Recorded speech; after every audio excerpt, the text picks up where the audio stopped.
Welcome to today's New Life Live podcast. Today's podcast is brought to you by you. Your donations make this podcast possible. Please consider donating today using the New Life app, visit newlife.com, or call 1-800-NEW-LIFE.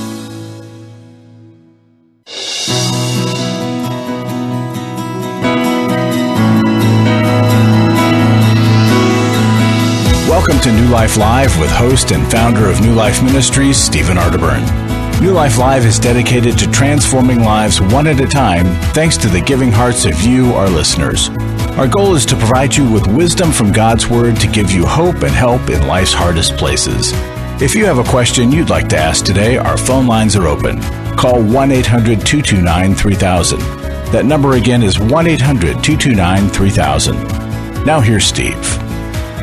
Hi, everybody. Welcome, and big fat happy Thanksgiving to you today. And when I say big fat happy Thanksgiving, I mean it from the bottom of my heart. This is the day to have a wonderful, wonderful day and just enjoy the blessings of God. You know, the Bible says give thanks in everything.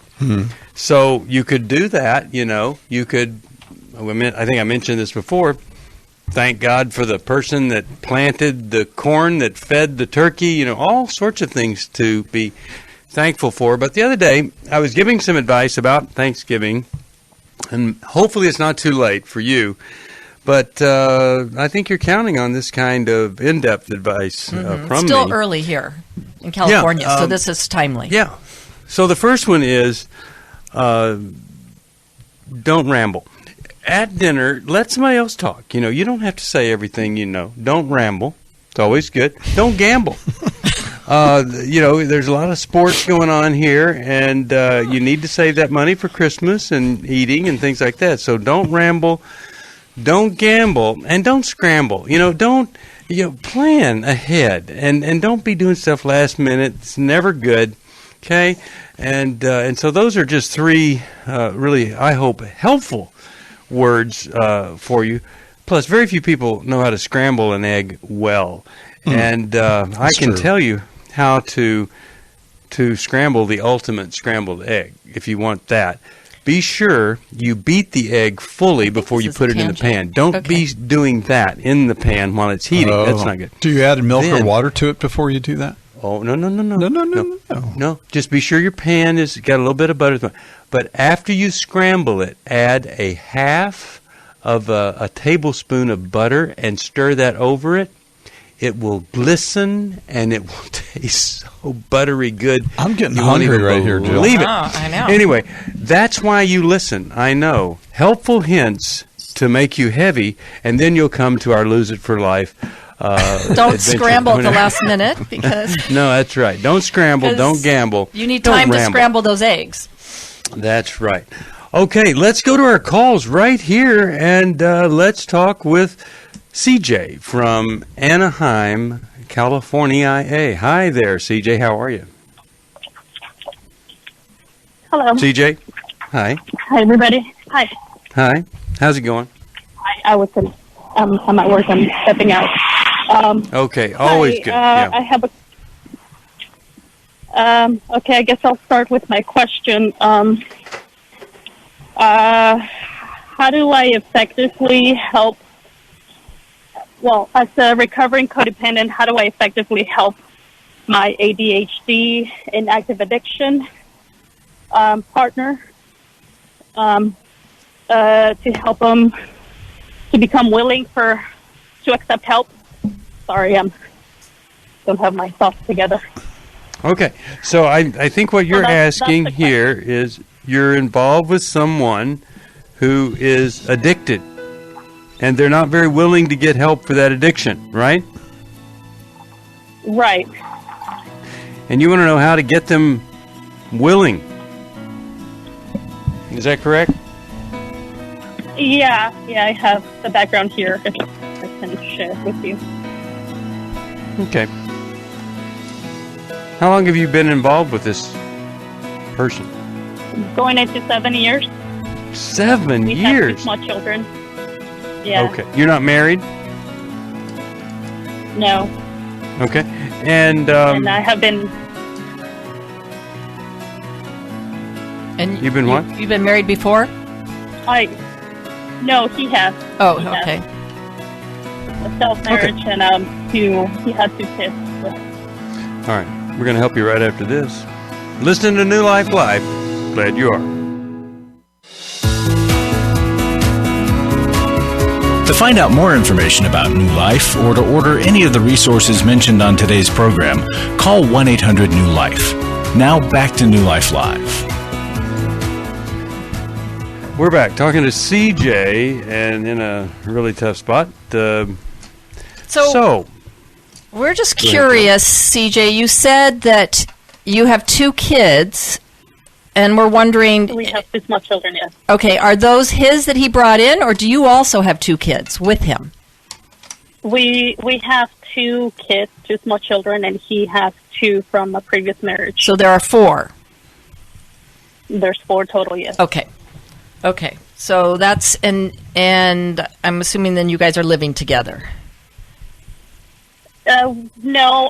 Okay. We recently separated a year ago. I have been walking with Christ for 2 years now, and he basically kicked me out. He doesn't remember this, but he did. So, we've been living separate. Okay. And the 2 little ones are with me, and he's got his daughters. What a bold move on your part. Yeah. Mm-hmm. It's amazing. Okay, so the question for us, just to clarify again, is what? How to motivate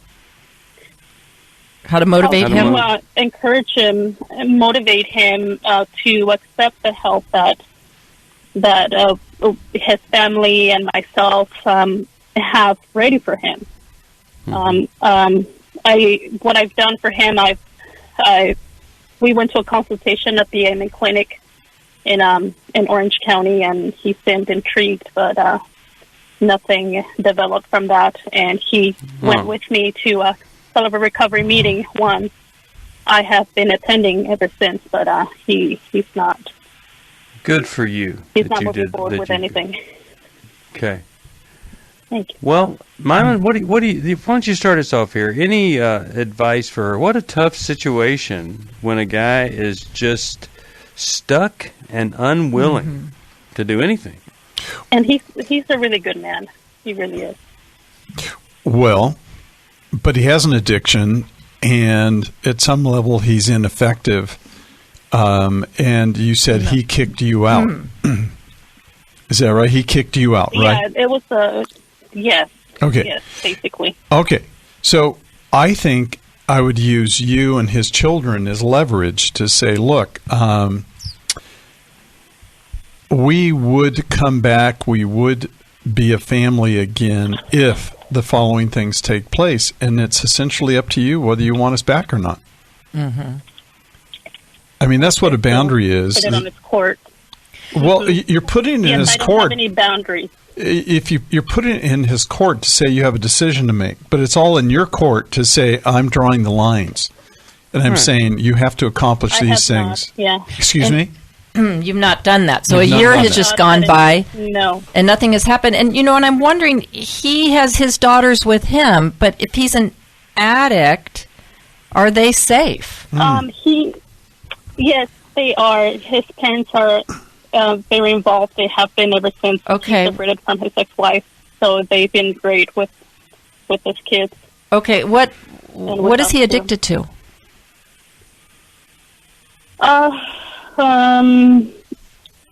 Speed, weed, and he drinks occasionally, and that's when he becomes angry. Okay, so is he using anything for his ADHD, or is that what he's doing to slow himself down? That's what he's doing to self-medicate. Okay. Right. Okay. He was diagnosed as a teen and was treated once with Ritalin, and that I just found out this year. So I've been researching. Okay, but one of the things that's troubling is you guys have 2 kids together, right? Yes. Right. And you're always referring to the kids he's with as his kids. These are his kids too, and he's doing nothing with these kids for these kids. And so I'm just wondering, where is he? What is it that he's living for? What matters to him? Do you know what matters to him? What matters to him is trying to provide for his family, but he can't seem to lately hold a job down, and he progresses. Just set up and he decided to try it out in Vegas, and he didn't find a job. Instead, he started gambling, but he claimed to have made a lot of money, and that he got robbed, and then he's back around. Oh dear! And it's just one thing after the other. Okay. So I think maybe what we're saying here is you tell him what you expect and tell him how you're willing to help with that and show some grace and love, but a firm boundary on what you expect. And tell him what you expect him to do, but tell him what you desire. I see our family like this. I see your future with all your kids like this. So you give him, you let him know that you're hopeful. You see something in the future that's wonderful. You have some expectations. It's not all demand, angry, disappointment, but you see something really good. Let him know that you see that. Jill, any other thoughts for her? Bad at that, actually. You're what? You're pretty bad at that? I have been, when we were living together, I was just angry and demanding and nagging. Well, of course, it makes sense because he's not functioning well.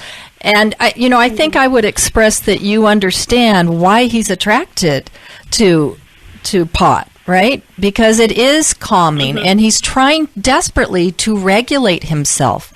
And but the hard thing is, or the sad thing is, the very thing that he thinks is helping him, is making things worse. And he's, dug kind of a hole for himself. And so in order to get out of that, he's not going to be able to do it on his own. There is a better way.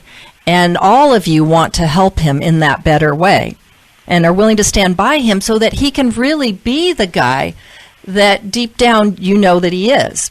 So, finding a way to be affirming, but also pointing out that this isn't working and we can't be together. And really good to, if you feel like that your one approach was being angry at him all the time, to say, hey, I realize you were dealing with a lot of anxiety, and my anger just made you more anxious. Right. Okay, so I'm working on that, and if you'll work on the other, and we can do these certain things, we can be together. This is really a boundary setting time, but it's an expectation setting time, too, and I don't want to give you false hope that all of a sudden when you do this, he's just going to fall in line. It may take some time, but it is time to let him know what you expect. Milan, any thoughts here from you before we finish up? I'm going to send her How We Love. I think that's going to be a great thing for her. Any thoughts here? Well, I do. Instead of making him the identified patient, calling him the one with the problems. Yes. I would say, look, we have a problem that we've created together, and of course he created it together with another woman as well. But to see it as something that both of you are participating in, that when you get together, the two of you create a core pattern. As an aside, you identified him as ADHD because somebody diagnosed him as that, and I don't always trust that. That there are a lot of other reasons why people appear to have ADHD, including a history that could have been traumatic or chaotic or disorganized. That you say, okay, is this person got ADHD, or are they just traumatized and wounded and agitated on the inside, and they have never repaired or faced their history? And in counseling, especially a good couples counselor, they would really help both of you ask the question, why am I an agitated, disorganized man, and why am I a codependent woman?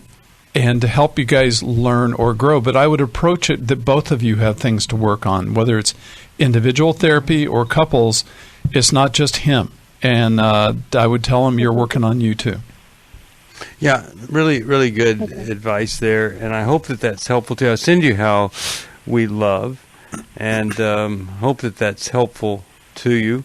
Well, I'll tell you, you know what looks like you're ADD. If you're scared to death and you're triggered by any jolt or something, that looks like, well, you're hyper. No, I'm scared. I'm scared to death would be what would really be there. All right, let me send you How We Love and take your life back, and I hope that that's helpful to you. Boy, I just pray for willingness. With willingness, the world is, it's limitless what it can do, but if you don't have that willingness on the part of the person and you, then it's a big, big problem. All right, let's go over here and talk with Sarah, Chicago, Illinois, listens online. Hi, Sarah. How are you? Hi, guys. Thank you so much for taking my call. Sure. I guess my question is, my husband and I have a daughter that's in college, and we tried to raise her right and prayed for her ever since she was, in my tummy, to keep herself pure. And she has a boyfriend and went to college, and we're pretty sure that they have not done so. We found medication. So I guess in a nutshell, my question is, we're heartbroken and whatnot, and I've grieved and all that. Do I talk to her about this, number one? And number two, I'm having a hard time being nice to this boyfriend now. I'm I'm really upbeat and loving, and I've always, hugged him and talked to him. And last time, I can't even look him in the eye. And I don't think this is right. And those are my questions. How do I deal with, do I bring it up to her? And am I warranted in my behavior toward this boyfriend? Okay. Well, Milan, I got to start with you because you've raised your girls. Yes, and, you have. You've got not just your clinical and professional experience, but your personal experience. What do you think? What would your reaction be? Well, Sarah, she said yes. If they're having sex, she consented. Yep. So, again, Absolutely. It's kind of like I said about the previous call. This is a co-created problem. And evidently, you weren't prepared that even though you prayed for your little girl since she was in your tummy, that she would become an adult and she'd have to make her own choices. And she would make her own choices, and some of those choices wouldn't match yours. You weren't prepared for that. And what you're grieving is that the formula you had in your head that was going to be the formula for purity, I'm using your words, just didn't work. And I'm glad you could say you grieved that, because there is grief, but we can't just say that the guy's the problem.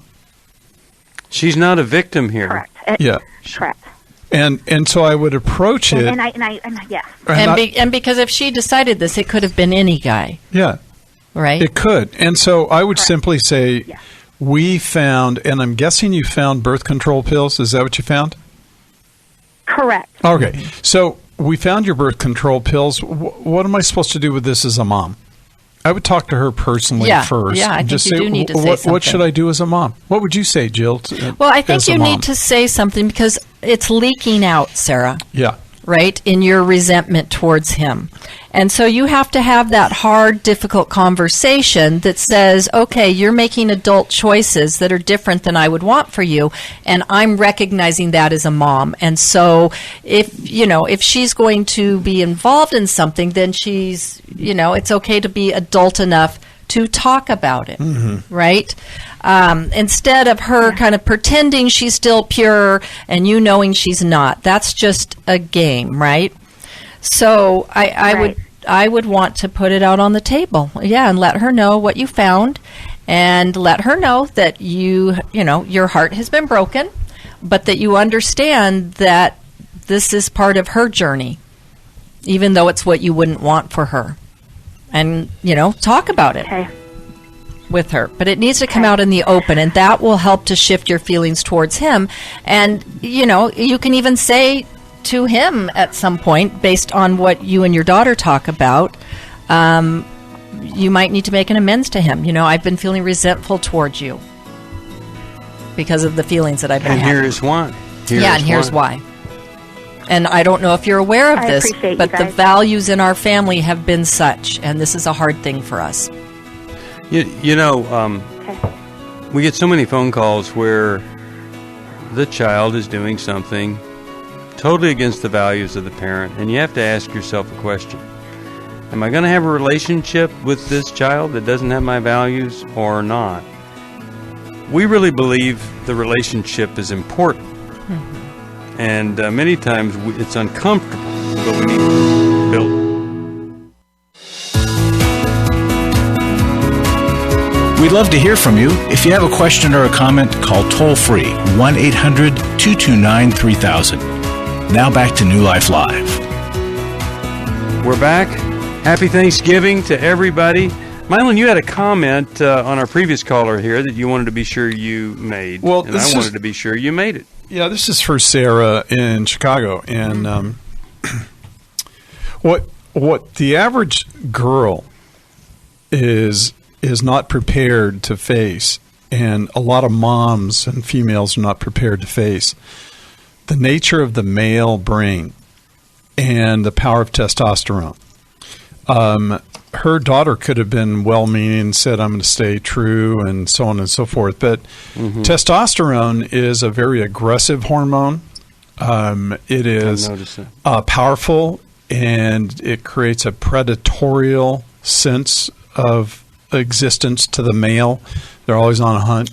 And the sad part about that is if a girl hasn't been taught, well, now watch out, just as you're affected every month by hormones and you can't help that, males are affected by hormones as well, and it's going to be like a heat-seeking missile. They're going to be aggressive, they're going to push, they will push towards sex, and unless you know that, some guy being nice to you can have ulterior motives, and 99 out of 100 will always have ulterior motives. And the girl has to know and understand that, because they're not prepared to face that. And it's important to understand the power of testosterone.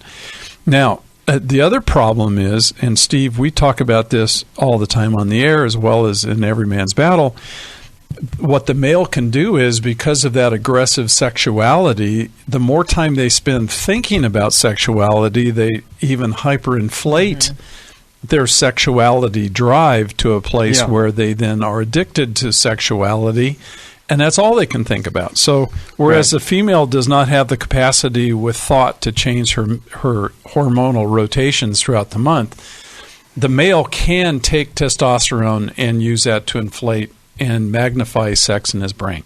And that's where men will need to learn to exert control over their sexuality.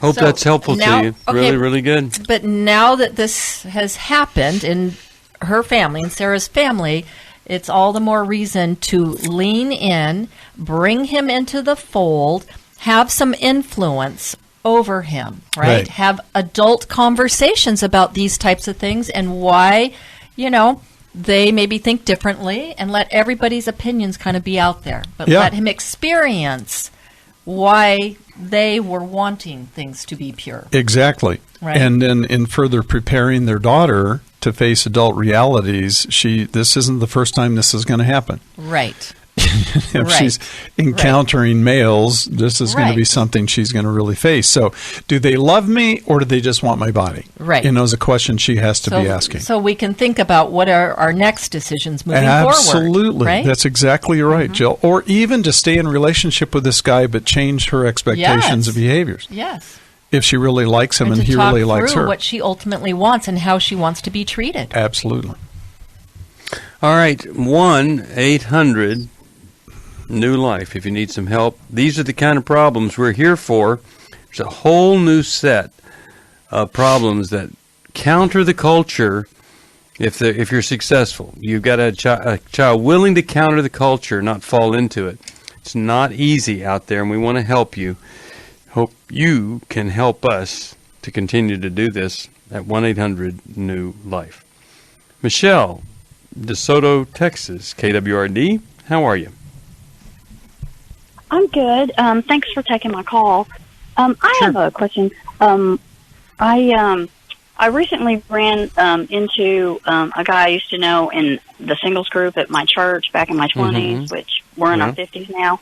But he recently just got divorced last Tuesday. But he was saying how he's tried to get his ex-wife, to counseling for the last 5 years, and she went once and then blew up and refused to go. And, you know, he tried everything he could for the last 5 years. He even went through divorce care because he knew that she wasn't willing to do anything a few years ago. He's gone to counseling. He's in Bible studies. She refused to go to church. And so anyway, she filed, it's taken, I guess, this long to get her to file for divorce because she went to get a job. She was a stay-at-home mom to, earn the money or save up money. And then she filed for divorce in February. And then they went to the court last Tuesday. So anyway, my question is, he's grieved that he said, he stopped grieving the marriage about 1.5 years ago, but, he always was hopeful and always been prayerful, but, she refused, and so now it's final. So since he's gone through this, I know if this was like fresh, I wouldn't even be pursuing this at all, but he was such a great guy and everything. I'm wondering, since he went through all this and he's in counseling and he goes to Bible study and he's doing, Bible study on healthy relationships and things like that. Right. Can I pursue this and not assume that it's like fresh? And so, if it was fresh, I wouldn't want to get mixed up in that. No, you're asking the right questions. Asking the right questions. How long should you take? Or, I've been divorced 9 years. So, I've been through all that in counseling and stuff. So I'm ready to move on. But do I give him time, or is it okay to pursue this? What is your advice? I'm going to ask you a quick question before we go to the break.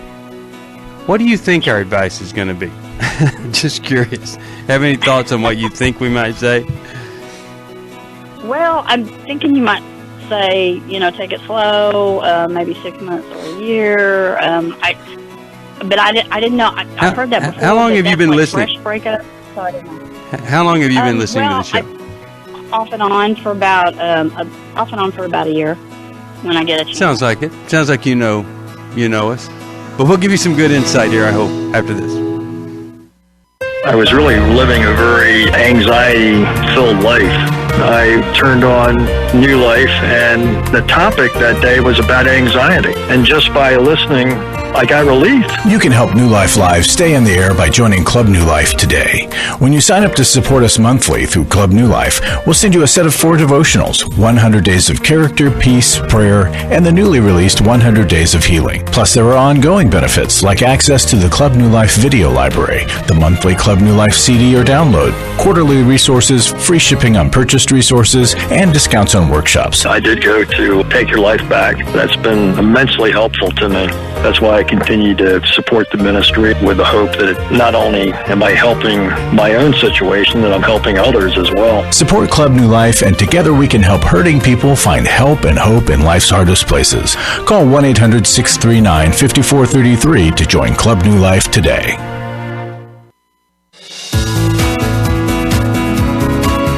We're glad you joined us for New Life Live.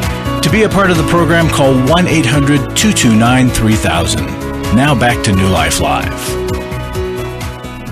We are back. We are back, and welcome back. And, we're back. And here's Steve, and all three of us are here. Okay. Hey. Oh, boy. Yeah, sorry about that. Okay. So, we are back. And anything else that we wanted to say? Well, we were talking to Michelle in DeSoto, Texas, and we really didn't give her an answer yet. Right. Okay. But anything we want to say before we give her an answer? Oh. Like talking amongst ourselves. Oh. Because as I said to you at the break, I want to be realistic, but I also want to be smart with our answer, Right. Well, one of the things I would say, too, is to reflect back on when she was going through the process where he's at, to try to remember, right? And because she's 9 years out, or Michelle, you're 9 years out. And usually people, when they're going through it, always say they're farther along than they are. Now, we know if he's officially divorced, well, that process had to take at least 6 months to get to that point. That's the minimum, right? So he's had at least that time knowing that it was inevitable. But divorce and the divorcing process doesn't just stop the day you get divorced. right? That's the official date. Right. But there is still some grieving and a lot that you need to work through to move along.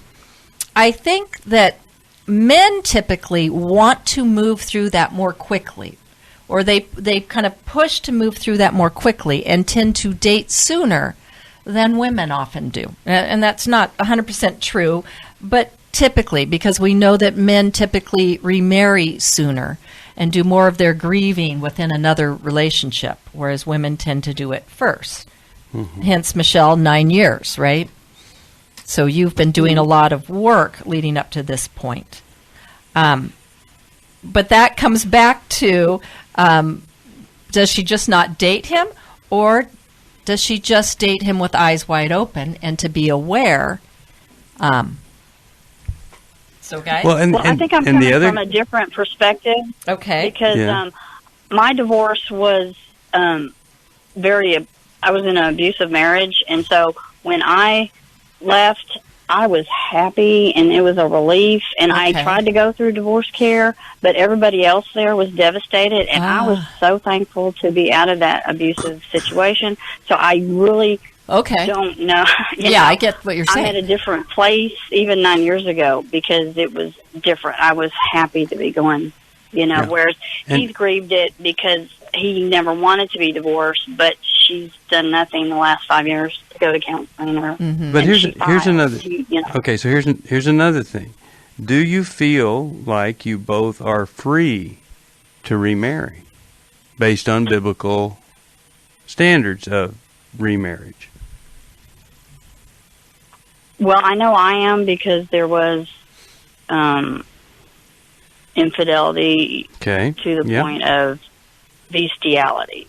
Oh my goodness! Oh, okay, gosh, yes. So but what about him? What's that situation about? Because I think that's really important to ask. We've just been starting talking, so I haven't asked. Has she cheated on you?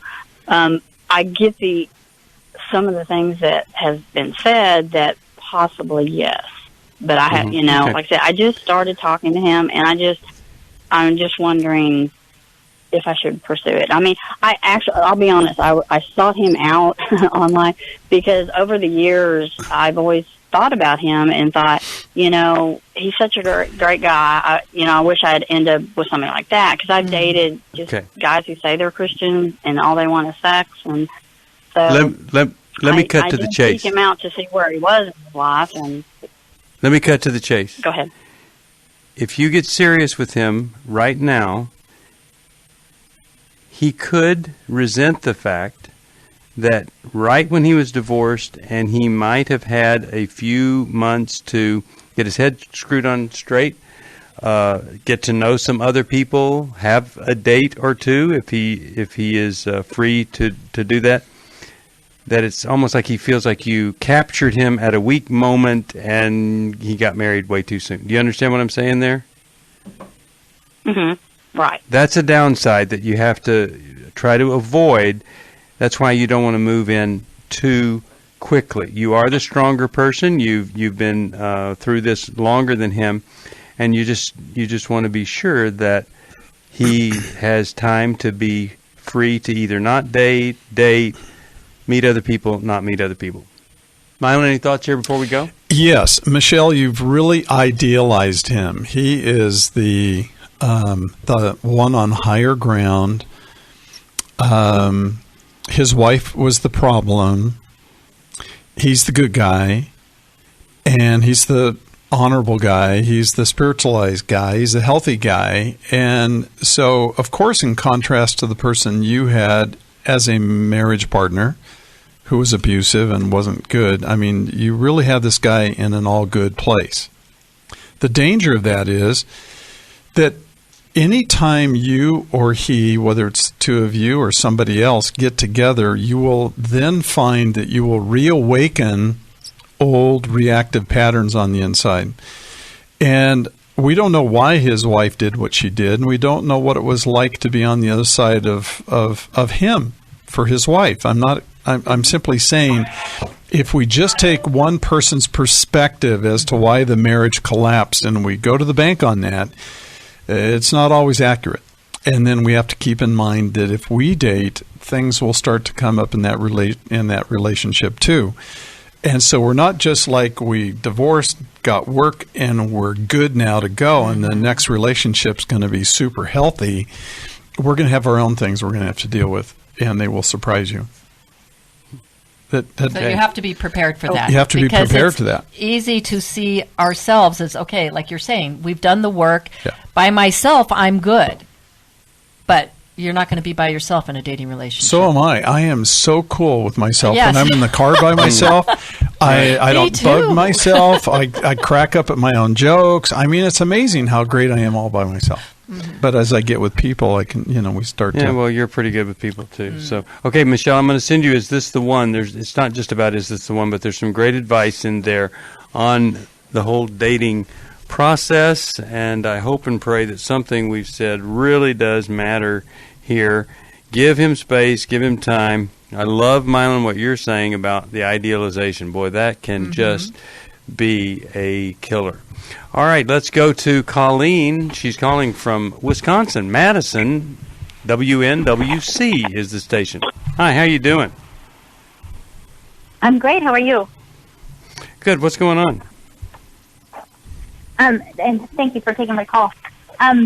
My concern is about my relationship with my daughter. She's 32 now. I love her, and she has two brothers.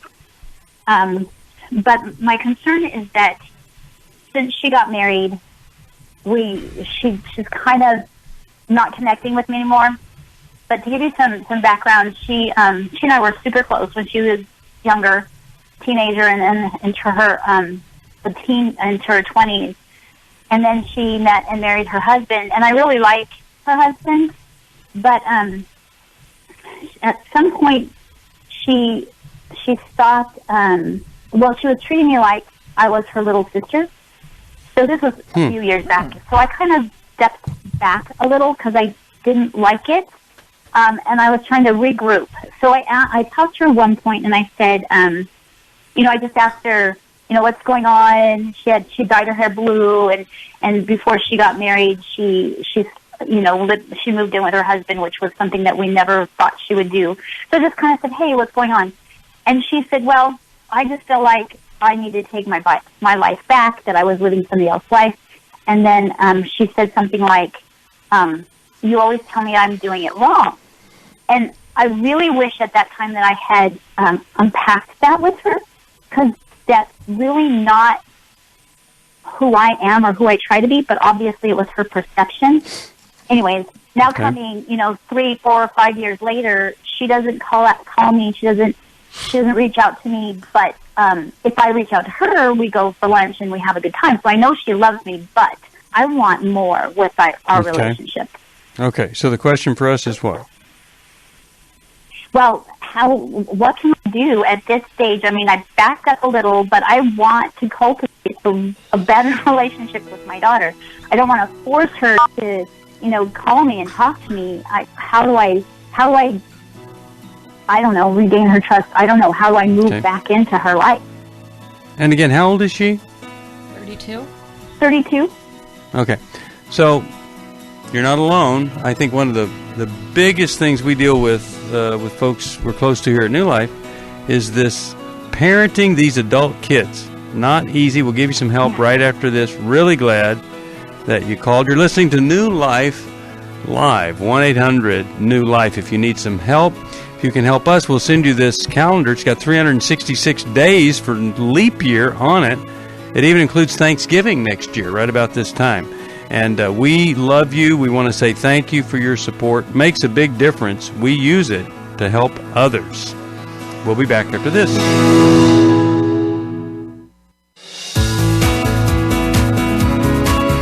To find out more information about New Life or to order any of the resources mentioned on today's program, call 1-800-NEW-LIFE. Now back to New Life Live. We are back. And anything else we want to say to Colleen, you guys? Anything we needed to add here? Because that's a tough situation.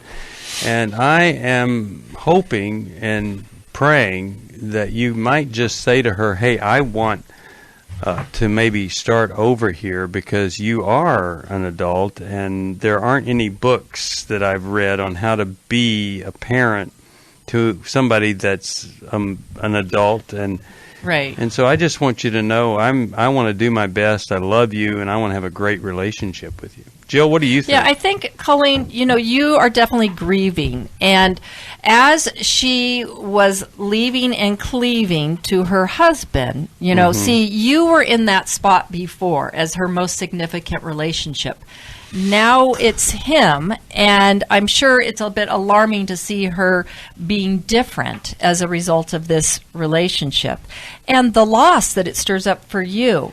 But I think you need to validate the fact that she's individuating. And she's done it a little bit maybe later, which is okay. But she's individuating and becoming her own person. And during that time, for us as moms, it feels really bad. It feels disconnected and a huge, huge loss. And so I would want to just invite her into conversation and ask her if we can just talk about the dynamics that you recognize, and that your expectation is not that you be in that spot anymore, but that what does it look like moving forward? And if there are things, that's when, like Steve, what you were saying, if there are things, okay, what am I doing? I know I have a daughter who's a psychology major, surprise, surprise. So we have these conversations where she'll say, Mom, you're doing this thing right now. Are you aware of that? It's like, oh, well, let's talk about it, right? So to be able to be willing to have some feedback from her and ask her if she's willing to also have feedback and kind of, course a new path here for the two of you that is not quite as enmeshed, though, Colleen. That's what you have to recognize. That right now she needs more separateness to kind of reestablish herself. All right. I'm really glad you called, and I'll send you a copy of Forgiving Our Fathers and Mothers, because you want to teach her how to forgive you. Really an insightful, wonderful book. And I'm going to send you a Restoration Bible, leather-bound Bible. I think you're going to love that. Hope and pray that you will. Speaking of hoping and praying, I'm hoping and praying that Larry Sonnenberg is right there in the studio. Larry, are you there? Right here, yes, sir. You are. All right. Talk to us about what's Thanksgiving. Yeah. I don't know of anybody I've ever talked to in a ministry that's in charge of finance that's more grateful to the people that support us, them, or anybody, than you are. You are so grateful for those that come alongside us, and I am too, but your gratitude is real, and it's just impressive to see how thankful you are for our folks. Well, thanks, Steve. I was thinking about the best way to express to folks how important their giving is to us. And I was thinking I've read a lot of testimonies over time here on the radio program. There's one that came to mind, and I've read this before, or parts of it. I want to read it again, because this is why we do what we do. And I'm grateful somebody sent a note and told us how much their life is different. She says, briefly, New Life Ministries, and all in caps, all of you have seen me through, instructed me through, coached, encouraged, counseled, led, loved me through experiences I would have never dreamt, and she put in parenthesis, nightmarish, Christians were dealt in this life, even more than the daily Monday to Friday doses of practical solutions delivered in gentle, loving, respectful grace from your radio program. The resources you provide have helped to not only save this life, but more than a saved life, I can now see much evidence rippling out.